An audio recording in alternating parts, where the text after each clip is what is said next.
Okay चलिए भाई, class 11 chemistry chemical bonding NCERT exercise का सेकंड और आखिरी पार्ट आज कंप्लीट करेंगे। 21 से आगे क्वेश्चन को ले जाएंगे, राइट। चलिए बच्चों, तो आपका क्वेश्चन नंबर 21 ऐसा कहता है कि apart from tetrahedral geometry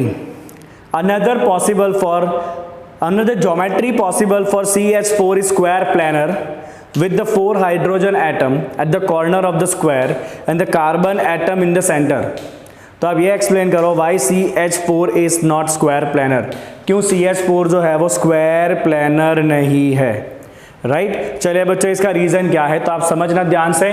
question number 21 बात की है CH4 के बारे में, राइट। तो CH4 जो है, हमें तो पता ही है कि CH4 का शेप होता है टेट्राहेड्रल, बट 4 इलेक्ट्रॉन पेयर के लिए एक दूसरा पॉसिबिलिटी भी होता है, that is called as square planar, right. तो बच्चों ये कहा गया है कि CH4 जो है, राइट, अगर आप उसका टेट्राहेड्रल की बात करो तो टेट्राहेड्रल मतलब कार्बन सेंटर में है और 4 इलेक्ट्रॉन पेयर जो है they are at the corner of the tetrahedral. Okay, this is the first geometry tetrahedral. और दूसरा पॉसिबिलिटी ये है कि square planar, square planar is also possible, and the square planar means carbon will be at the center and this 4 hydrogen will remain at the corner of the square. This is a square planar।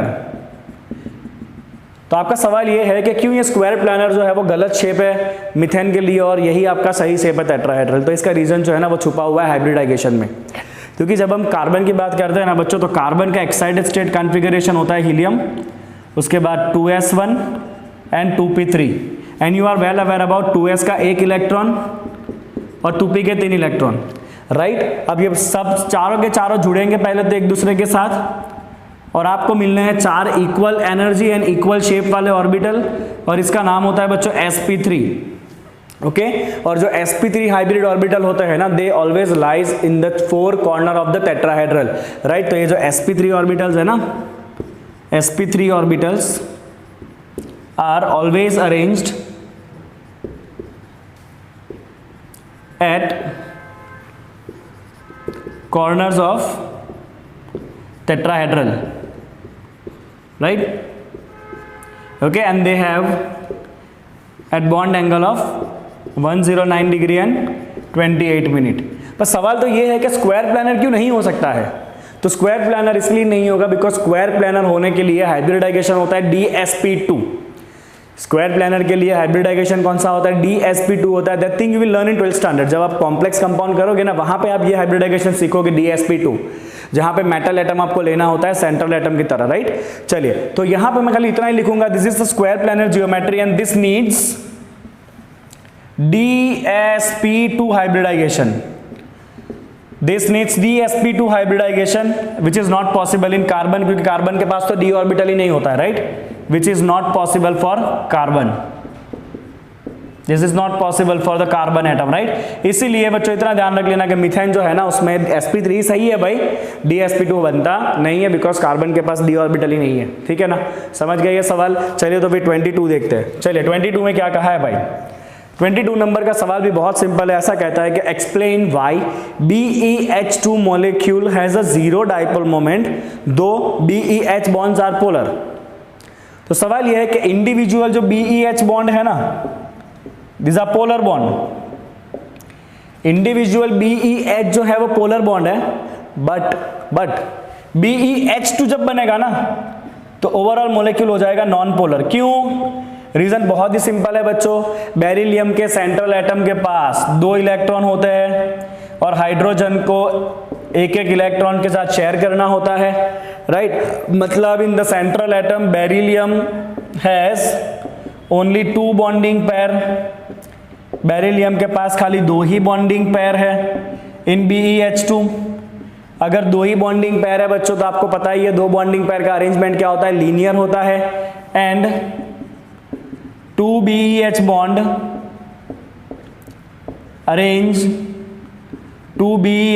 Arrange linearly, right. 2 BeH bond कैसे arrange होंगे भाई, linearly arrange होंगे, right. तो beryllium बीच में रहेगा, एक bond इस तरफ है एक बॉन्ड इस तरफ है, तो दोनों क्या करेंगे, अपना अपना डाइपोल मोमेंट जो है वो कैंसिल कर देंगे।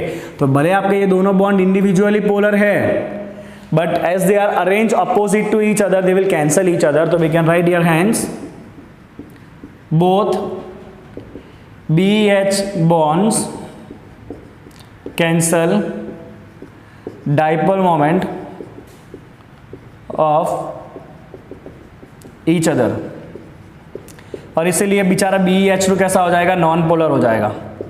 BeH2 कैसा हो जाएगा, नॉन पोलर। ऐसा ही सेम हुआ था बच्चों BCl3 में भी, और ऐसा ही सेम मिथेन में भी होता है। ये मिथेन मोलेक्यूल भी नॉन पोलर है, क्यों? बिकॉज चारों के चारों बॉन्ड इंडिविजुअली पोलर है, but they are arrange symmetrically, तो they all will cancel each other. तो इसीलिए मिथेन मोलेक्यूल भी आपका नॉन पोलर का ही एग्जांपल रहता है। अब सिंपल सी बात ध्यान रखो बच्चों, ऐसे मोलेक्यूल जिसके अंदर इलेक्ट्रॉन पेयर सिमेट्रिकली अरेंज होंगे ना, वो सारे सब एक दूसरे का डाइपोल मोमेंट कैंसिल करेंगे और नेट डाइपोल मोमेंट हो जाएगा उसका 0, अंडा। चलो सॉल्व करो बच्चों।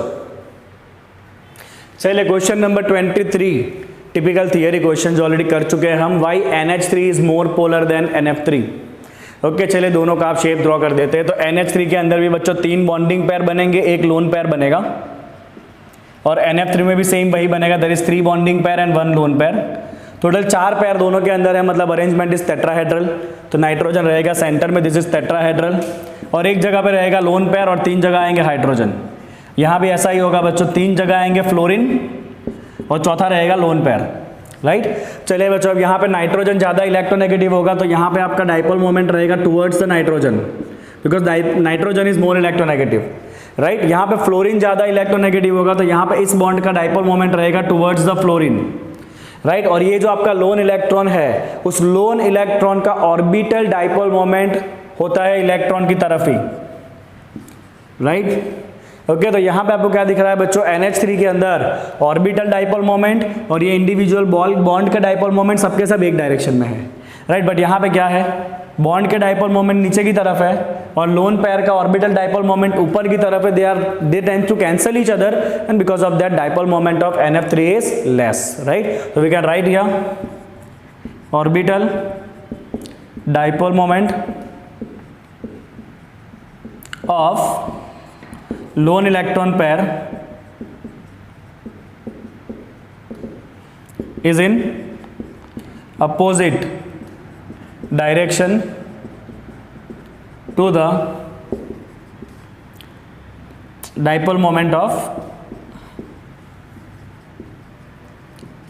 bonds, right. तो बॉन्ड का डाइपोल मोमेंट आपका नीचे की तरफ है, रिजल्टेंट, राइट। तीनों एरो नीचे की तरफ जा रहे हैं और ऑर्बिटल लोन पेयर का ऊपर की तरफ है, ठीक है। And because of that what is going to happen, they are going to subtract each other, hence net dipole moment is reduced.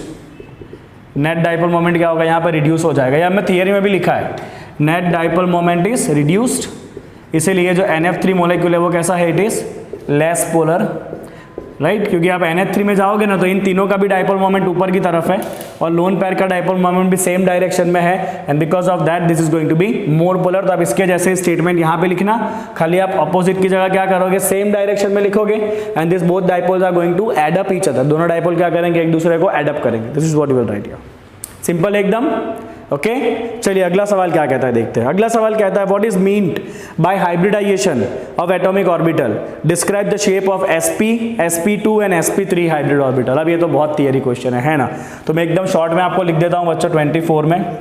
इसके ऊपर तो पूरा लेक्चर हमने किया था हाइब्रिडाइजेशन पे। तो हाइब्रिडाइजेशन का मतलब क्या है, राइट, कि कुछ ऑर्बिटल जिनके बीच में एनर्जी का ज़्यादा डिफरेंस नहीं होगा, राइट, ऐसे ऑर्बिटल एक दूसरे के साथ इंटरमिक्स होंगे and you will get the equal number of orbital जिनका एनर्जी भी सेम होगा और शेप भी सेम होगा। ऐसे ऑर्बिटल को कहते हैं हाइब्रिड ऑर्बिटल्स, और ये मिक्सिंग होने के प्रोसेस को कहते हैं हाइब्रिडाइजेशन। तो हाइब्रिडाइजेशन में होगा क्या बच्चों, process of intermixing orbitals having same energy, almost same energy. इससे क्या होगा, it will give you to give same number of orbitals, same number of orbitals having equal energy and same geometry, right. This is called as hybridisation process. तो ये हमने theory में लिखा था अच्छे से, ओके। चलिए sp का मतलब क्या है बच्चों, तो एक s ऑर्बिटल जो स्फेरिकल होगा और एक p ऑर्बिटल दोनों एक दूसरे के साथ इंटरमिक्स होगा और आपको मिलने वाला है 2 sp हाइब्रिड ऑर्बिटल। ऐसा लिखा था ना, ये प्लस प्लस ये माइनस माइनस, तो आपको मिलेगा ऐसे sp hybrid orbital in the shape of a dumbbell, right. आपको ऐसा sp हाइब्रिड ऑर्बिटल मिलेगा, राइट। सिमिलरली अगर sp2 है तो एक होता है s ऑर्बिटल और 2 लेने पड़ेंगे p ऑर्बिटल, तो ये एक p ऑर्बिटल हो गया, ये दूसरा p ऑर्बिटल हो गया। ये तीनों के बीच में इंटरमिक्सिंग होगा और आपको क्या मिलेगा बच्चों, आपको मिलेंगे 3 orbital like this, right. And this is sp2 hybrid orbital जो होता है in the shape of trigonal planar. क्या शेप में होता है भाई, ये होता है आपका ट्रिगोनल प्लानर शेप में, राइट। सिमिलरली sp3, तो एक s और 3 p जब सब मिलेंगे तो आपको 4 हाइब्रिड ऑर्बिटल मिलेंगे and they are in the shape of tetrahedral, that is sp3 hybrid orbital. Okay, so about this we have discussed all the things in detail in the theory part. तो आप अभी के लिए इतना लिखिए ताकि जब आप एग्जाम के लिए प्रिपेयर करो तो इतना देख के आपको आगे का सब कुछ याद आ जाएगा। चलिए कॉपी करिए बच्चों क्विकली। चलिए बच्चों अगले 2 सवाल, नंबर 25, 26 थोड़े मैं इंपॉर्टेंट कह सकता हूं इसको। 25 ऐसा कहता है describe the change in hybridisation if any. क्या हाइब्रिडाइजेशन में चेंज हो रहा है, अगर हो रहा है तो बताओ क्या चेंज हो रहा है। तो हो रहा है बच्चों यहाँ पे, कैसे देखो।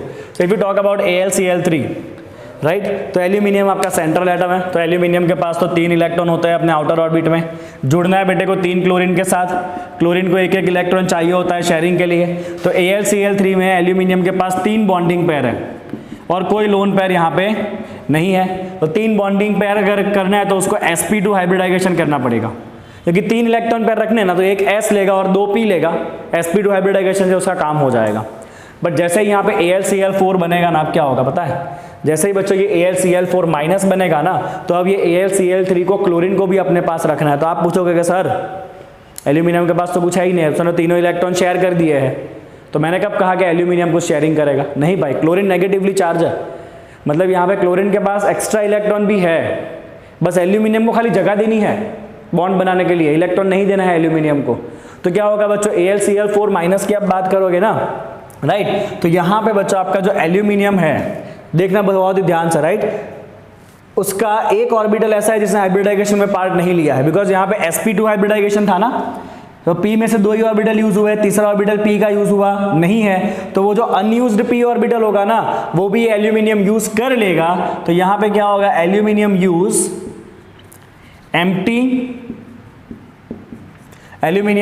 empty p orbital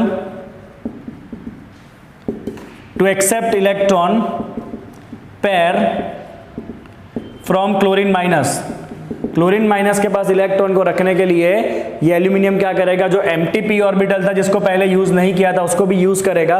and now it undergoes sp3 hybridisation, because इसको क्या करना है, अभी देखो एल्यूमिनियम के पास 3 इलेक्ट्रॉन होते हैं, हम ऐसे गिनते हैं, एल्यूमिनियम के पास 3 इलेक्ट्रॉन है, माइनस आया मतलब एक और इलेक्ट्रॉन आया, मतलब 4 इलेक्ट्रॉन हुए, जुड़ना है 4 क्लोरीन के साथ, तो चारों क्लोरीन के साथ एक एक बॉन्ड बन जाएगा, मतलब यहाँ पे एक्चुअली में 4 बॉन्डिंग पेयर है, राइट। 4 बॉन्डिंग पेयर क्यों किया, यहाँ पर रीजन लिखा है, क्योंकि एल्यूमिनियम अपना एम्प्टी p ऑर्बिटल यूज कर लेगा और फिर क्लोरीन के इलेक्ट्रॉन को अपने साथ रख के बॉन्ड बना लेगा, मतलब यहाँ पे हाइब्रिडाइजेशन क्या है भाई, sp3 है। क्या हाइब्रिडाइजेशन है, यहाँ पे sp3 है, मतलब हाइब्रिडाइजेशन चेंज हो रहा है। AlCl3 में हाइब्रिडाइजेशन sp2 था जो अब चेंज होकर sp3 हुआ है। इजी, चलिए नेक्स्ट देखते हैं बच्चों, what will happen here, BF3NF3। तो BF3 तो आपको पता ही है बच्चों, बोरॉन के पास कुछ नहीं होता है, 3 इलेक्ट्रॉन पेयर होता है, फ्लोरीन के साथ जुड़ना है, फ्लोरीन अपना एक एक इलेक्ट्रॉन शेयर कर लेगा, ये बन गए 3 बॉन्डिंग पेयर, लोन पेयर कुछ नहीं है, 3 ही इलेक्ट्रॉन पेयर है, मतलब ये होगा sp2 हाइब्रिड। क्या होगा भाई, ये होना है आपका sp2 हाइब्रिड, ठीक है। अब यहाँ भी देखो sp2 है, मतलब एक ऑर्बिटल ऐसा है जिसने हाइब्रिडाइजेशन में पार्ट नहीं लिया है, मतलब इसके पास एक एम्प्टी p ऑर्बिटल अभी पड़ा हुआ है। क्या है, इसके पास एक एम्प्टी p ऑर्बिटल अभी तक पड़ा हुआ जो उसने यूज किया नहीं है, राइट। तो I will write it here, it has unused empty p orbital जो अभी तक यूज ही नहीं हुआ है, बिकॉज sp2 है ना, तो p के 2 ही ऑर्बिटल यूज हुए, तीसरा अभी तक यूज नहीं किया है। चलिए NF3 में क्या होगा बच्चों, नाइट्रोजन के पास टोटल 5 इलेक्ट्रॉन होते हैं, हाइड्रोजन के साथ वो शेयर करेगा एक एक इलेक्ट्रॉन, बॉन्डिंग बॉन्डिंग बॉन्डिंग और एक बना लोन पेयर। तो यहाँ पे होगा बच्चों 3 बॉन्डिंग पेयर और एक होगा lone pair, right, 3 bonding pair और एक होगा lone pair, right, total 4 electron pair है, मतलब ये होगा sp3 हाइब्रिड। कैसा होगा भाई, ये अमोनिया है, sp3 हाइब्रिड है, रिएक्शन होने से पहले, राइट। बट आप ध्यान से देखो तो अमोनिया sp3 हाइब्रिड तो है, बट अमोनिया के पास एक लोन पेयर है, अमोनिया के पास एक लोन पेयर है और इसके पास एक एम्प्टी ऑर्बिटल है। तो जब ये दोनों रिएक्ट करेंगे ना, तो अमोनिया क्या करेगा पता है, अमोनिया अपना ये जो एम्प्टी पेयर है ना, वो एम्प्टी पेयर अमोनिया बोरॉन के अनयूज्ड पी ऑर्बिटल में रख देगा, राइट। क्या करेगा अमोनिया, अपना जो लोन इलेक्ट्रॉन पेयर है उसको बोरॉन के एम्प्टी पी ऑर्बिटल में जाके रख देगा। तो मैं यहां पे लिखूंगा कि ये जो लोन पेयर है ना, it you can say nitrogen share this lone pair of electron with boron in empty P orbital, right. Boron के एम्प्टी पी ऑर्बिटल को वो यूज करेगा, राइट। तो अब हुआ क्या बच्चों, अमोनिया को तो कोई फर्क नहीं पड़ा। यहां पे जब आप इसका बॉन्डिंग देखोगे ना, तो बॉन्डिंग कुछ इस तरह होगा बच्चों, BF3, ये कोऑर्डिनेट कोवेलेंट बॉन्ड बनेगा बिकॉज सारे इलेक्ट्रॉन जो है वो किसने दिए है, नाइट्रोजन ने दिए है। तो मैंने आपको सिखाया था कोऑर्डिनेट कोवेलेंट बॉन्ड, राइट। कौन सा बॉन्ड बनेगा बच्चों, यहाँ पे आपका कोऑर्डिनेट कोवेलेंट बॉन्ड बनने वाला है, ठीक है, ओके। चलिए अब यहाँ पे देखिए, बोरॉन के पास 3 इलेक्ट्रॉन पेयर तो थे ऑलरेडी, एक और इलेक्ट्रॉन पेयर आया, मतलब अब बोरॉन के पास हो गए total 4 electron pair, 4 bonding pair हो गए। तो बोरॉन का हाइब्रिडाइजेशन हो जाएगा sp3, 4 बॉन्डिंग पेयर रखने हैं ना, तो एक S चाहिए 3 P चाहिए, तो बोरॉन का हाइब्रिडाइजेशन हो जाएगा sp3। What about nitrogen, nitrogen के पास तो अभी भी 4 ही बॉन्ड है, 1 2 3 4, तो नाइट्रोजन के पास भी 4 बॉन्डिंग पेयर है, नाइट्रोजन का तो अभी भी sp3 ही है, राइट। तो रिएक्शन होने से पहले बोरॉन का sp2 था जो चेंज हो गया, अब sp3 हुआ है, और नाइट्रोजन का तो पहले भी sp3 था, अभी भी sp3 ही है, राइट। तो यहाँ पे खाली बोरॉन का हाइब्रिडाइजेशन चेंज होगा। तो यार answer is hybridisation of boron will change, hybridisation of boron will change from sp2 to sp3, right. Boron का हाइब्रिडाइजेशन चेंज होगा sp2 में से sp3 में, बाकी किसी का चेंज होने वाला नहीं है, राइट। तो ऐसे क्वेश्चन कुछ जनरल टाइप के क्वेश्चन है जो आप एक्सपेक्ट कर सकते हो एग्जाम में, जो आपको पूछे जाए, ठीक है। चलिए कॉपी करिए क्विकली बच्चों। चलिए मुन्ना लोग आगे क्वेश्चन बढ़ेंगे। क्वेश्चन नंबर 27 में ऐसा कहा है, ड्रॉ C2H4 एंड C2H2। अब मैंने आपको बहुत मस्त तरीके से ड्रॉ करके दिखाया था थियरी में, है ना। C2H4 is इथिन, C2H2 is ethyne. तो भी मैं अभी आपको एकदम सिंपल सा एक ड्रॉ करके दिखा रहा हूँ, राइट। चलिए तो C2H4, राइट। C2H4 आपको पता ही है भाई कि C2H4 में कार्बन का sp2 हाइब्रिडाइजेशन है, तो ये हो गया sp2 हाइब्रिड कार्बन, राइट। दूसरा कार्बन भी ऐसा ही होगा, same to same sp2 hybrid, right. जहां पे एक एक हाइड्रोजन आके बना देगा सिग्मा बॉन्ड, राइट। ये कौन सा बॉन्ड बने भाई, सारे के सारे सिग्मा बॉन्ड बने, राइट। ये भी कौन सा बॉन्ड बना, सिग्मा। अब sp2 हाइब्रिड है, मतलब कार्बन का एक ऑर्बिटल ऐसा है जिसने हाइब्रिडाइजेशन में पार्ट नहीं लिया है और वो रहेगा प्लेन को परपेंडिकुलर, राइट। और वो कैसे ओवरलैप होगा, फिर साइड बाय साइड ओवरलैप होगा इस तरह से। और कौन सा बॉन्ड बनाएगा, वो पाई बॉन्ड बनाएगा बाय साइड ओवरलैपिंग। तो ये हो गया आपका shape of which molecule by C2H4। ज़्यादा डिटेल में अगर आपको जानना है तो जाओ वापस थियरी पार्ट में और चेक करो किस तरह से इसको अच्छे से हमने ड्रॉ किया था by each and every data. चलिए इसी तरह से जो आपका C2H2 है बच्चों, वो C2H2 मॉलिक्यूल के अंदर आपका एक सिग्मा बॉन्ड बनेगा और 2 पाई बॉन्ड बनेंगे, राइट। चलिए मैं उसका डिस्कशन नहीं करूंगा अभी बिकॉज हो चुका है। आगे देखते हैं, how many total sigma and pi bonds are present in this 2 molecule. चलिए कोई बात नहीं, सिंपल सा है। C2H2 सेंट्रल एटम आपका कार्बन है, राइट। ये हो गया आपका C2, H2 है, मतलब दोनों के एक एक हाइड्रोजन दे दो भाई, दे दिया दोनों के एक एक हाइड्रोजन। अब कार्बन के वैलेंसी फुलफिल नहीं हो रही है, कार्बन को टोटल 4 बॉन्ड बनाने होते हैं, तो यहाँ तो एक ही बॉन्ड बना है, मतलब यहाँ पे 3 बॉन्ड कंपलसरी होने चाहिए। अब आपने इतना तो सीखा ही है बच्चों के पहला बॉन्ड ऑलवेज क्या होता है, सिग्मा होता है, और उसके सिवाय जितने बॉन्ड बनते हैं वो पाई होता है। तो यहाँ पे 3 बनेंगे सिग्मा बॉन्ड और 2 बनेंगे पाई बॉन्ड। चलिए अगर आप C2H4 में जाना चाहते हो बच्चों तो पहले 2 कार्बन लिख दो, क्योंकि 4 हाइड्रोजन है, 2 इसको दे दो, 2 इसको दे दो, और ये जुड़ जाएगा इस तरह से। अब कार्बन ने खाली 2 ही बॉन्ड बनाए हैं, बट कार्बन को तो 4 बॉन्ड बनाने होते हैं, मतलब यहाँ पे होंगे डबल बॉन्ड। चलिए पहला बॉन्ड जो बनेगा वो कंपलसरी क्या होता है भाई, सिग्मा, और जो दूसरा बॉन्ड बनेगा मल्टीपल में वो पाई होगा। तो यहाँ पे 1 2 3 4 5 है आपके सिग्मा बॉन्ड और 1 है आपका pi bond, it is for sure, ठीक है, सिंपल है एकदम। चलिए आगे देखते हैं बच्चों, इतना ध्यान रखना आपने, जब भी ऐसा कंपाउंड आए ना तो मल्टीपल बॉन्ड में पहला ऑलवेज सिग्मा होता है, एक्स्ट्रा बॉन्ड जो है वो सारे पाई होते हैं। चलिए नेक्स्ट देखिए बच्चों, इंटर न्यूक्लियर एक्सिस जो है वो एक्स एक्सिस है। तो आपको ये पूछा इनमें से ऐसा कौन सा कॉम्बिनेशन है जहाँ पे it can not form a pi bond, sigma bond, sigma bond को नहीं बनाएगा। तो सिग्मा बॉन्ड कब बनता है बच्चों, when there is end by end overlap. Sigma bond में कैसा होता है भाई, ओवरलैपिंग होना चाहिए एंड टू एंड। सबसे पहला देखो बच्चों 1s, अभी s का तो कोई एंड ही नहीं होता है, बिकॉज s स्फेरिकल है तो उसका कोई एंड ही नहीं है, वो कहीं भी जुड़ सकता है, तो 2s तो ऑलवेज सिग्मा बॉन्ड बनाने ही वाले। यहाँ भी देखो बच्चों 1s and 2s they will always form sigma bond, because दोनों स्फीयर है, कहीं से भी जोड़ो एंड टू एंड ही होगा। ओके, s के साथ px कौन सा ऑर्बिटल है आपका, तो px is inter nuclear orbit. Okay fine, inter nuclear orbit जो है वो s के साथ जुड़ के सिग्मा बॉन्ड बनाएगा, बिकॉज ये आपका s है और ये आपका इंटर न्यूक्लियर एक्सिस है, यहाँ पे इजीली ओवरलैप होकर सिग्मा बॉन्ड बन जाएगा। ठीक है ना, हमने जब थियरी पार्ट किया था ना तो इंटर न्यूक्लियर एक्सिस को हम z लेते थे, हॉरिजॉन्टल एक्सिस को, यहाँ पे आपको x दिया हुआ, तो डरना नहीं है बिल्कुल भी। चलिए py के साथ py, अब ये इंटर न्यूक्लियर एक्सिस है आपका x, तो y तो उसको परपेंडिकुलर होगा ना, तो ये दोनों कैसे एंड टू एंड ओवरलैप होंगे, नहीं होंगे ना, this will always overlap side by side and they will compulsory form pi bond. ये तो पाई बॉन्ड बनाने वाला है, मतलब इसका सिग्मा बॉन्ड नहीं बनेगा, राइट। तो दो ऑर्बिटल अगर इंटर न्यूक्लियर एक्सिस पे नहीं है ना, तो फिर आपका सिग्मा बॉन्ड बनने के चांसेस नहीं है, दोनों उसको पाई बॉन्ड ही बनाना पड़ेगा। ठीक है ना, चलिए अगला सवाल।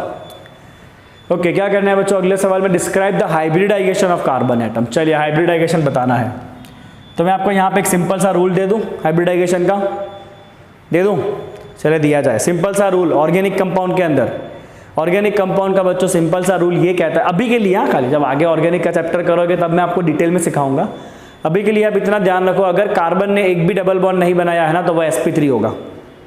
ओके, ठीक है ना, चलिए। ओके, तो रूल ये कहता है भाई कि अगर एक भी पाई बॉन्ड नहीं है ना तो sp3 है, अगर एक पाई बॉन्ड बना तो sp2 है, अगर दो पाई बॉन्ड बने तो sp है। क्या कहा मैंने, लिख दूं, चलिए लिख देता हूं, यहां पे थोड़ा सा टेबल बनाऊंगा मैं। Number of pi bond and hybridisation, अगर एक भी पाई बॉन्ड नहीं है, अगर एक भी पाई बॉन्ड नहीं है ना तो sp3 हाइब्रिड, अगर एक पाई बॉन्ड है तो sp2 हाइब्रिड, और अगर दो पाई बॉन्ड है तो sp, राइट। एक भी पाई बॉन्ड नहीं है मतलब there is a single bond, carbon carbon single bond, right. अगर एक पाई बॉन्ड है इसका मतलब डबल बॉन्डेड कार्बन, राइट। एक पाई बॉन्ड का मतलब क्या है भाई, डबल बॉन्डेड कार्बन, इसको निकाल देते हैं, ठीक है। और दो पाई बॉन्ड का मतलब है ट्रिपल बॉन्डेड कार्बन, दो पाई बॉन्ड का मतलब क्या है, ट्रिपल बॉन्डेड कार्बन। और कई बार ये इस तरह से भी दिया होता है, ये जो ट्रिपल बॉन्डेड वाला कार्बन है ना, वो कई बार ऐसे भी होता है दोनों तरफ डबल बॉन्ड, क्योंकि यहाँ पे तो दो पाई बॉन्ड बने, राइट। चलिए बच्चों, यहाँ पे क्या था आपका 1s एंड 2px आपका लिखना बाकी है अभी, ठीक है ना। चलिए आप देखते हैं बच्चों, इससे जुड़े हुए आपके हाइब्रिडाइजेशन का जो क्वेश्चन वहाँ पे पड़े हैं वो। सबसे पहला देखो भाई CH3, क्या यहाँ पे कोई डबल बॉन्ड दिख रहा है, नहीं है ना, there is only single bond, single bonded carbons are always sp3, तो ये भी sp3 है, ये भी sp3 है। चलो भाई, ये कार्बन को देखो, क्या इसके पास कोई डबल बॉन्ड है कहीं पे, नहीं है, खाली सिंगल बॉन्ड है तो sp3। इस कार्बन को देखो, है कहीं डबल बॉन्ड, इधर सिंगल है बट इधर डबल बॉन्ड है, मतलब इसके पास एक पाई बॉन्ड है, डबल में एक सिग्मा होगा एक पाई होगा, तो एक पाई बॉन्ड है मतलब ये होगा sp2। एक पाई बॉन्ड का मतलब क्या होता है भाई, sp2 हाइब्रिड ऑर्बिटल्स। चलिए ये कार्बन की बात करें तो इसके पास भी तो ये पाई बॉन्ड है, बिकॉज ये पाई बॉन्ड दोनों का कहलाएगा ना, तो इस कार्बन के पास भी एक पाई बॉन्ड है, मतलब ये भी होगा आपका sp2। क्या होगा, ये भी आपका बच्चा sp2 हाइब्रिड होने वाला है, राइट। चलिए यहाँ पे देखते हैं, आइडिया आपका क्लियर होता जाएगा, सारे एग्जांपल कर लेंगे ना, it will be very clear to you. चलिए ये कार्बन कोई भी सिंगल डबल बॉन्ड है, नहीं है, मतलब sp3। ये कार्बन कोई डबल बॉन्ड है, नहीं है, मतलब sp3। ओके, इसकी बात करते हैं CH3CHO। अब यहाँ पे ध्यान देना, हाँ, आपको जो डबल बॉन्ड दिख नहीं रहा ना, वो डबल बॉन्ड इसके अंदर है, कौन सा, CHO। CHO जो है ना, CHO का एक्चुअल स्ट्रक्चर ऐसे होता है, C double bond OH, this is the structure of CHO। ये CHO का स्ट्रक्चर है एल्डिहाइड का, आपने 10th में ये पढ़ा होगा, राइट। कार्बोनिल ग्रुप कहते हैं इसको, एल्डिहाइड। चलिए अब ये कार्बन की बात करें, इसके पास कोई डबल बॉन्ड नहीं दिख रहा है, मतलब ये sp3 है। बट ये कार्बन, इसके पास एक डबल बॉन्ड है, और डबल बॉन्डेड कार्बन कैसा होता है, sp2 होता है। डबल बॉन्डेड कार्बन कैसा होता है बच्चा लोग, sp2 होता है, समझ रहे हो ना, सिंपल सी बात है। चलिए यहाँ भी हिडन डबल बॉन्ड है, ये जो COOH ग्रुप दिख रहा है ना, वो COOH एक्चुअली ऐसे होता है, C double bond OH, this is COOH, इस तरह से होता है बच्चों COOH। ये ऑर्गेनिक केमिस्ट्री बहुत बड़ी दुनिया है, 2 साल में बहुत ऑर्गेनिक सिखाऊंगा मैं आपको, ठीक है। चलिए बच्चों, ये कार्बन कोई डबल बॉन्ड नहीं है तो sp3, राइट। ये कार्बन एक डबल बॉन्ड बना दिया उसने, मतलब sp2, एक डबल बॉन्ड बन गया मतलब ये हो जाएगा sp2, ठीक है। तो इस तरह से आप हाइब्रिडाइजेशन इजीली डिसाइड कर सकते हो। चलो तो फिर किसकी राह देख रहे हो, फटाफट कॉपी करो इसको। चलिए क्वेश्चन नंबर 31 देखते हैं। क्वेश्चन नंबर 31 में ऐसा कहा गया है कि what do you understand by the bond pair and lone pair of electron, illustrate bye given example. तो बॉन्ड पेयर मतलब ऐसा इलेक्ट्रॉन पेयर जो बॉन्डिंग में पार्टिसिपेट करते हैं, लोन पेयर मतलब ऐसे इलेक्ट्रॉन पेयर जो बॉन्डिंग में पार्टिसिपेट नहीं करते। मैं तो सिंपल सा एग्जांपल दे देता हूं अमोनिया का। सो अमोनिया में नाइट्रोजन के पास 5 इलेक्ट्रॉन है, उसमें से 3 इलेक्ट्रॉन हाइड्रोजन के साथ बॉन्ड बनाएंगे, तो जो बॉन्डिंग करेंगे वो बॉन्डिंग इलेक्ट्रॉन पेयर है, और जो बॉन्डिंग नहीं करेगा वो लोन इलेक्ट्रॉन पेयर है, राइट। तो ये तीनों आपके बॉन्डिंग पेयर हो जाएंगे और ये रहेगा आपका लोन पेयर। चलिए बाकी आगे पीछे के स्टेटमेंट आप लिख देना कि ऐसे इलेक्ट्रॉन पेयर जो बॉन्ड में पार्टिसिपेट करेंगे वो बॉन्डिंग है, जो पार्टिसिपेट नहीं करेंगे that is called as a lone pair. चलिए एक इंपॉर्टेंट क्वेश्चन आ रहा है, what's the difference between the sigma and pi bond. We will talk about the difference between the sigma bond and pi bond. चलिए सबसे पहली चीज ये थी कि सिग्मा बॉन्ड बनता है by end to end overlapping और पाई बॉन्ड बनता है साइड बाय साइड ओवरलैपिंग। तो सिग्मा बॉन्ड बनता है बच्चा आपका end to end overlapping of atomic orbital, end to end overlapping of atomic orbital, right. और पाई बॉन्ड बनता है बच्चा आपका side by side overlapping of, ये बनता है आपका side by side overlapping of atomic orbital. चलिए बच्चों कौन सा बॉन्ड ज्यादा स्ट्रांग होता है, सिग्मा के pi. Sigma is always stronger because end to end overlap strong होगा, राइट। तो सिग्मा बॉन्ड कैसा होता है, स्ट्रॉन्गर होता है। पाई बॉन्ड कैसा होता है, वीक होता है, ठीक है। Sigma bond is stronger, pi bond is weaker. एक और बात, सिग्मा बॉन्ड इंडिविजुअली एक्सिस्ट कर सकता है, पाई बॉन्ड सिग्मा के बिना एक्सिस्ट नहीं कर सकता है, राइट। तो you can right it exist independently.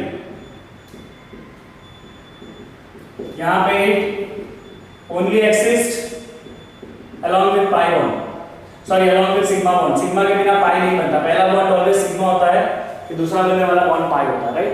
चलिए एक और कंडीशन, सिग्मा बॉन्ड जो है ना बच्चों उसका इलेक्ट्रॉन क्लाउड जो है वो न्यूक्लियर एक्सिस के आजू बाजू सिमेट्रिक होता है। पाई का इलेक्ट्रॉन क्लाउड जो है वो इंटर न्यूक्लियर एक्सिस के आजू बाजू सिमेट्रिक नहीं होता है। तो यहां पे हम लिखेंगे symmetric distribution of electric cloud, symmetric distribution of electron cloud around internuclear axis। और यहां पे हम लिखेंगे बच्चों सेम पॉइंट आप लिखोगे, you can write this asymmetric. अब बाकी आप लिख देना right, asymmetric distribution of the electron cloud around the central internuclear axis, right. तो चलिए बच्चों sigma bond end to end, pi bond side by side, sigma is stronger, pi is weaker, it exists independently, it only exists along with sigma bond, okay। this is symmetric distribution of electron cloud and this is asymmetric distribution of the electron cloud। चलिए इतने point आप copy करेंगे, एक और point निकालते हैं अगर हुआ तो, okay। the rotation about sigma bond is possible, you can do the free rotation about the sigma bond, but pi bond के अराउंड जैसे आप रोटेट करने जाओगे तो बॉन्ड जो है वो टूट जाएगा, right. So here free rotation about sigma bond is possible,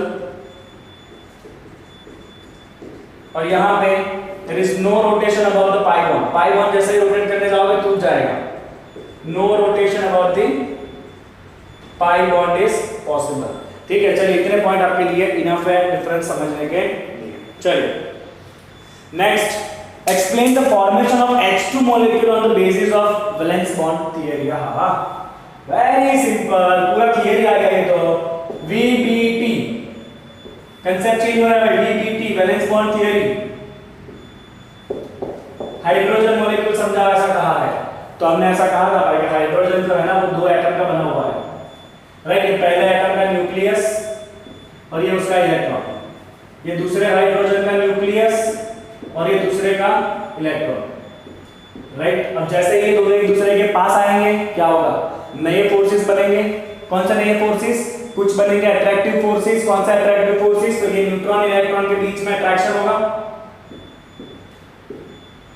right. और साथ साथ में ही ये इलेक्ट्रॉन इलेक्ट्रॉन एक दूसरे को रिपेल करेंगे और ये न्यूक्लियस न्यूक्लियस एक दूसरे को रिपेल करेंगे। But we know that there is a distance where the attractive forces और रिपल्सिव फोर्सेस एक दूसरे को बैलेंस कर लेंगे और वहां पे मॉलिक्यूल का एनर्जी मिनिमम हो जाएगा and the bond is form. Okay, so we write here, मैं खाली ऊपर ऊपर से लिख रहा हूं इसको, डिटेल में थियरी आपने लिखा है, आपको पूरा लिखना है डिटेल में जब एग्जाम में आएगा। ये तो मैं खाली आपको ऊपर ऊपर से समझा रहा हूं कि आप क्या लिखोगे इसके अंदर। ओके, चलो this attractive and repulsive forces balance each other and energy of molecule become minimum and bond will form। Right, इसके बाद आप ये ग्राफ भी एक्सप्लेन कर सकते हो बच्चों साथ में, that is the potential energy versus distance का।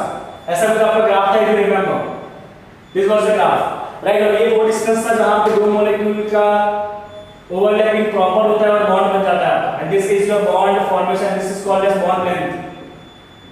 याद है ना, आपको ऐसा हमने ग्राफ भी प्लॉट करवाया था। This is the minimum potential energy जहां पे आपका बॉन्ड फॉर्मेशन होता है। तो आपको पूरा क्लियर डिस्क्राइब करना है, दिस इज 3 मार्क्स, राइट। चलिए फटाफट टॉपिक कर लीजिए इतने पार्ट को। चलिए भाई, नेक्स्ट सेट ऑफ क्वेश्चन।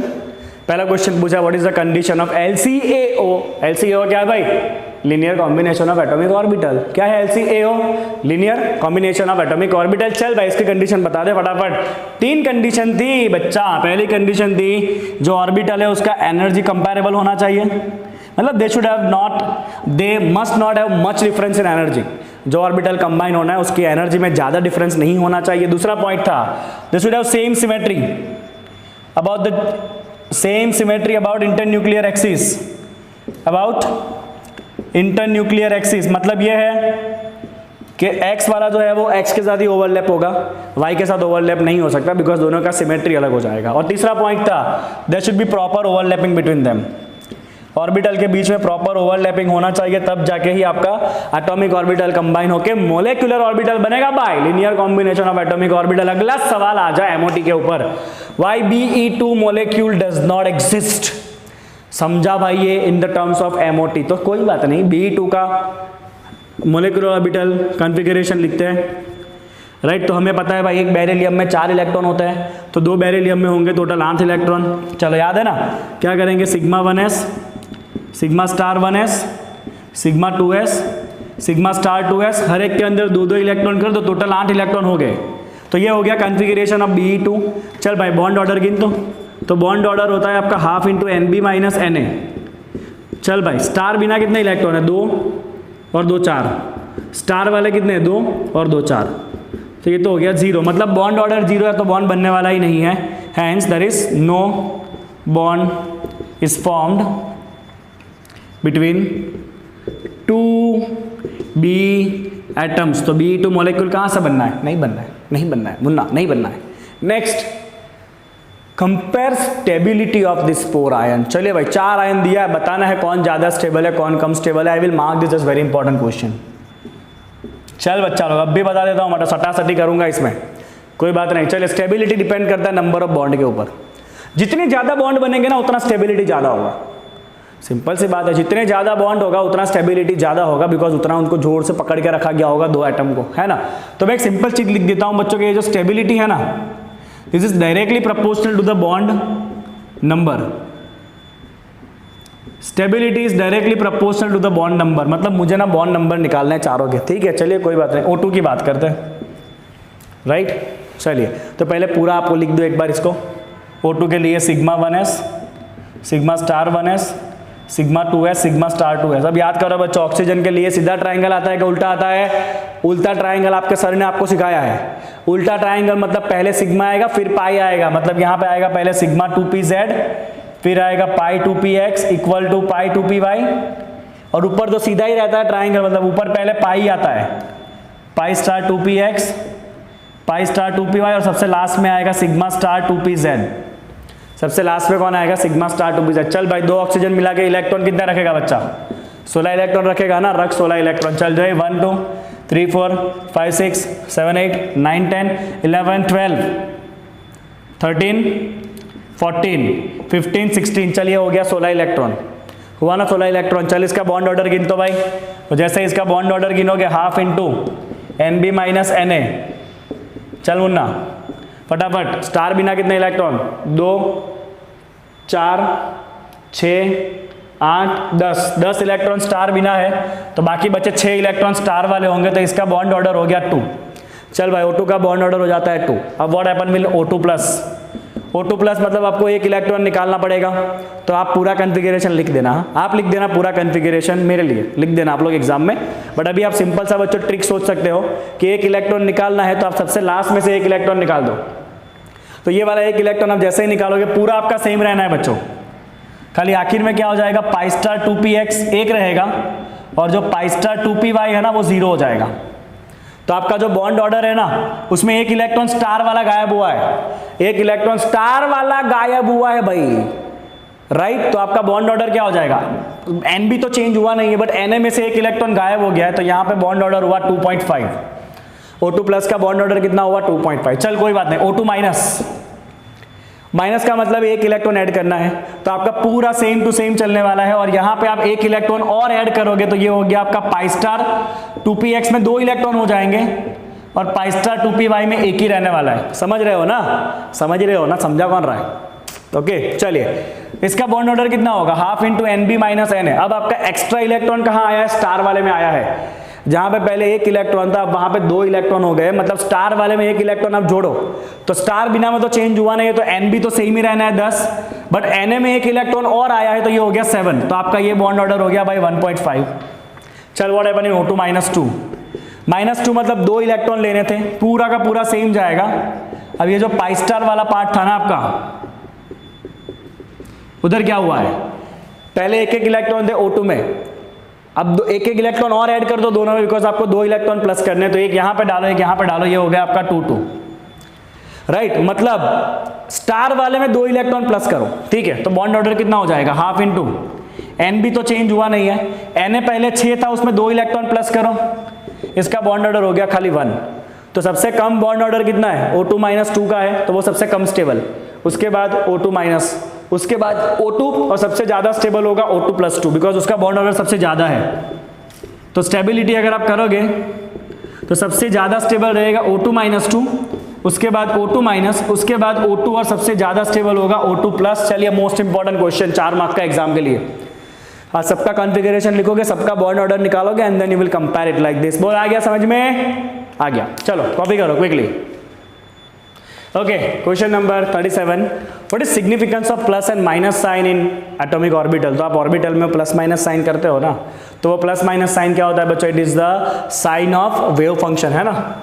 ये प्लस माइनस क्या होता है, plus minus is sign of wave function, और कुछ नहीं है इसका, this is the sign of wave function, right. और जब सिमिलर साइन एक दूसरे के साथ ओवरलैप होगा ना, सिमिलर साइन जब ओवरलैप होगा तो आपका क्या बनेगा बच्चों, आपका पॉजिटिव ओवरलैपिंग कहेंगे, that is bonding molecular orbital, right. So when similar sign overlap you will get positive overlapping or you will get bonding molecular orbital is obtained, bonding MO2 is obtained। जब similar sign overlap होगा तो bonding MO2 मिलेगा, right. और जब dissimilar overlap होगा तो आपको anti bonding मिलेगा, राइट। तो when the dissimilar sign overlap तो आपको मिलेगा बच्चों एंटी बॉन्डिंग मोलिकुलर ऑर्बिटल। चलो भाई, ओके नेक्स्ट क्वेश्चन भी हम ऑलरेडी कर चुके हैं थियरी में, what is the hybridisation of PCl5। ये हाइब्रिडाइजेशन हम ऑलरेडी कर चुके हैं, राइट। तो भी एक बार बता देता हूं फटाफट। चलिए बच्चों, फॉस्फोरस जब ग्राउंड स्टेट में होगा तो उसका कॉन्फ़िगरेशन होता है नियॉन, फिर होता है 3s2 3p3, ये सब खेल है उसका ग्राउंड स्टेट में, राइट। और उसके बाद का 3d पूरा खाली रहेगा। बट जैसे ही फॉस्फोरस एक्साइटेड स्टेट में जाएगा, क्या होगा भाई, एक्साइटेड स्टेट में s का एक इलेक्ट्रॉन उठ के p में आता है, आई होप कि आपको पता है ये सब कुछ। तो 3s में एक इलेक्ट्रॉन रह जाएगा, 3p में एक इलेक्ट्रॉन है और 3d के अंदर रह जाएगा आपका एक इलेक्ट्रॉन। अब सबसे पहले क्या होता है बच्चों, ये सब एक दूसरे के साथ इंटरमिक्स होंगे हाइब्रिडाइजेशन के प्रोसेस से, और आपको मिल जाएगा बच्चों 5 ऐसे ऑर्बिटल जिसका साइज एंड शेप सब कुछ सेम होगा। तो आपको मिल गया बच्चों 5 ऐसे ऑर्बिटल जिनका शेप एंड एनर्जी सब कुछ सेम है, और इन 5 को हम एक प्यारे नाम से बुलाते हैं जो है आपका sp3d। क्या नाम है उसका, sp3d। और sp3d का अरेंजमेंट होता है bye trigonal bye pyramid, right. तो आपका जो फॉस्फोरस है बच्चों वो रहेगा सेंटर में। चलिए let me right it down. जो आपका फॉस्फोरस है वो कहाँ रहेगा, सेंटर में रहेगा, और ये 5 इलेक्ट्रॉन पेयर इस तरह से रहेंगे, right, okay, and there will be chlorine here, so it has a shape of trigonal bipyramid, और उसका हाइब्रिडाइजेशन होता है sp3d। ऑलरेडी हम थियरी में पूरा कर चुके हैं डिटेल में, right, and we have seen that कि जो एक्सियल बॉन्ड है ना उसकी बॉन्ड लेंथ बड़ी हो जाएगी, क्योंकि जो एक्सियल बॉन्ड है ना उसको ज्यादा रिपल्शन लगेगा फ्रॉम द 3 इक्वेटोरियल बॉन्ड। यहाँ पे जो तीनों जगह पे इलेक्ट्रॉन पेयर है उसकी वजह से इसको ज्यादा रिपल्शन लगेगा और ये बॉन्ड जो है ना वो लंबे हो जाएंगे, right. So axial bonds are longer, axial bonds are longer due to more repulsion by 3 axial bonds, sorry equatorial bonds, 3 equatorial bonds। Equatorial जो तीनों बॉन्ड है उससे ज्यादा रिपल्शन लगने की वजह से ये दोनों बॉन्ड जो है वो थोड़े से लंबे हो जाएंगे। और आखिरी सवाल ऐसा है भाई कि कैलकुलेट द बॉन्ड ऑर्डर, नहीं एक क्वेश्चन बाकी है हाइड्रोजन बॉन्ड वाला, तो ये पूछा है व्हाट इज हाइड्रोजन बॉन्ड। पता है भाई आपको, हाइड्रोजन बॉन्ड में हाइड्रोजन अगर किसी इलेक्ट्रोनेगेटिव के साथ जुड़ा है तो हाइड्रोजन पॉजिटिव चार्ज एक्वायर करेगा, दूसरा जो है वो नेगेटिव चार्ज एक्वायर करेगा, और एक मोलेक्यूल का हाइड्रोजन और दूसरे का इलेक्ट्रोनेगेटिव एलिमेंट के बीच में जो बॉन्ड बनता है ना उसे हम कहते हैं हाइड्रोजन बॉन्ड। पूरा थियरी आपको समझाया था बहुत अच्छे से, तो उधर आपको लिख देना है। Okay, is it stronger than van der Waals bond? Yes, hydrogen bond जो है वो वान डेर वाल्स बॉन्ड से स्ट्रॉन्गर होता है। वान डेर वाल्स बॉन्ड क्या है वो आप नेक्स्ट चैप्टर में सीखोगे, राइट, स्टेट्स ऑफ मैटर में, अभी नहीं सीखना आपको, इतना ध्यान रखो। यस इट इज स्ट्रॉन्गर, तो इसका आंसर आएगा यस इट इज स्ट्रॉन्गर। और बाकी हाइड्रोजन बॉन्ड HF की बात करो, ये पॉजिटिव ये नेगेटिव, दूसरा HF फ्लोरीन नेगेटिव ये पॉजिटिव, यहाँ पे बॉन्ड बनेगा, this is your hydrogen bond. ये हम डिटेल में सीख चुके हैं, कोई नया क्वेश्चन नहीं है बिल्कुल भी। और 40 नंबर का और आखिरी क्वेश्चन, यहाँ आपको बॉन्ड ऑर्डर गिनना है, किस किस के अंदर गिनना है, N2 में गिनना है, गिन लिया हमने ऑलरेडी N2 का, राइट। फिर आपको गिनना है ये O2 में गिनना है, O2 प्लस में और O2 माइनस में, ये रहा आपके सामने ही है बॉन्ड ऑर्डर सारे, राइट। तो यहाँ पे आपका chemical bonding NCERT exercise complete होता है, ठीक है। चलिए, तो केमिकल बॉन्डिंग आई होप कि आपका अच्छा रहा और आपको अच्छे से समझ में आ चुका है कि भाई एटम किस तरह से कंबाइन होके मॉलिक्यूल्स बनाते हैं। तो अब आपका केमिस्ट्री का बेस रेडी है, अब आप केमिस्ट्री से जुड़े हुए एप्लीकेशन वाले चैप्टर सीखने वाले हो फ्रॉम नाउ ऑनवर्ड्स। चलिए, बस आज का काम तो इतना ही है, मिलते हैं वापस नेक्स्ट क्लास में।